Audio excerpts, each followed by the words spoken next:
In today for Scott Wapner, we've got a lot to get through in the next hour, but we begin, of course, with that breaking news on the explosion at Kabul's airport. Let's go to Shepard Smith with the very latest. Hi, Shep. Thanks very much. We now know there have been 2 explosions there, and the number of casualties has risen in recent minutes. I have a lot of new reporting for you. First, these are our first pictures coming in. It is unclear to us whether this is at the hospital or at the scene, but we do know, and sources are telling, well, first of all, from the Pentagon officially we have multiple injuries, multiple casualties. This from John Kirby, the Pentagon spokesperson. We can confirm that the explosion at the Abbey Gate, which I'll explain in a moment, was the result of a complex attack that resulted in a number of U.S. civilian casualties. We can also confirm at least one other explosion at or near the Barron Hotel, a short distance from the Abbey Gate. We'll continue to update. Now, we have a satellite map of this, and I have some more intelligence on what's going on here. Well, actually, this is a drainage canal. We'll get back to that. Here's the map. You can see the Abbey Gate there. And this hotel they were talking about, the Barron Hotel, is a very short walk, about 4 or 5 minute walk away. And in between the two is a drainage canal. We've been showing pictures on the news and here during news cut-ins during the day of hundreds and hundreds of Afghans in this canal trying to get to the main wall where they could give their documents and hopefully get on an airplane. And here that is. And these are British troops in the foreground. This is the area where we believe one of the explosions took place. There is video on social media that we can't yet air that shows a really horrific scene.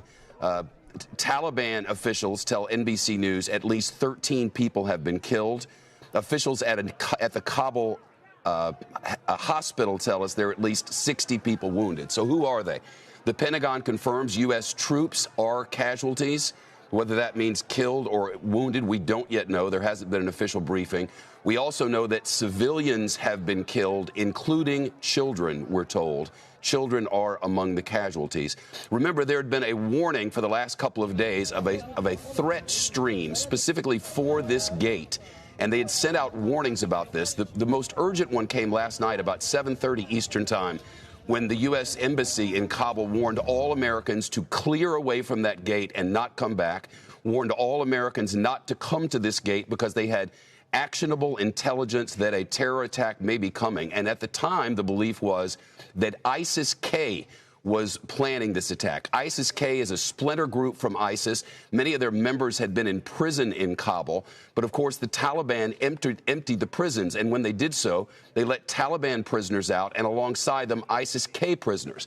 ISIS-K and Taliban are mortal enemies. For the past 3 years or so, they've been fighting an incredible war that got very little attention in the eastern part of Afghanistan, and they've been fighting to the death there. To say they are mortal enemies is not an overstatement. And ISIS-K would like nothing better than to mess this arrangement up that the Taliban have with the United States.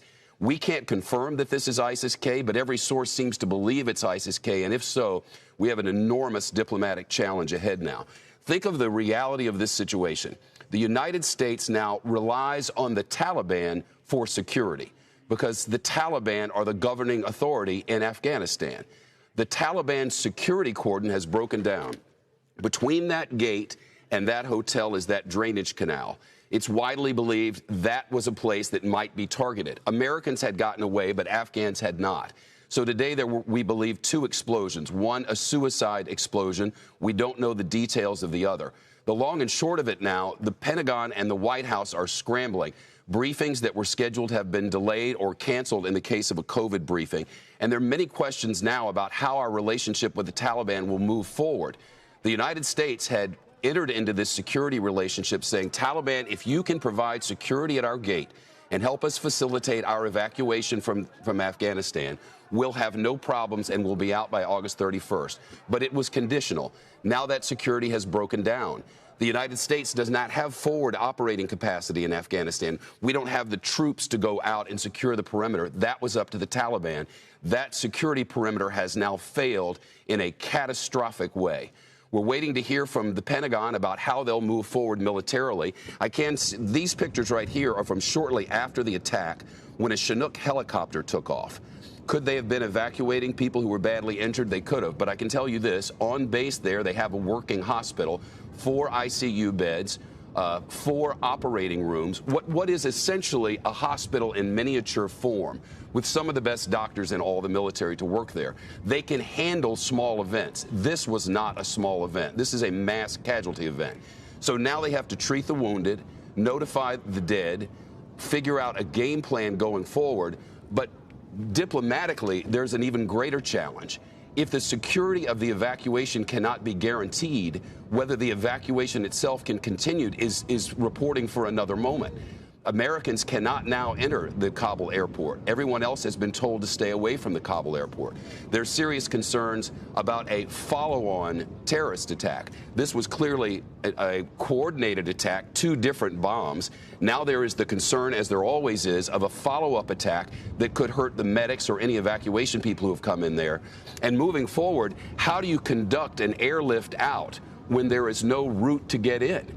That's the situation where we are now, unprecedented. We're told the president's been briefed. We're waiting to hear more from the Pentagon. Long and short of it is, the latest word to NBC News is at least 13 people killed, and from the Kabul hospital, at least 60 people injured.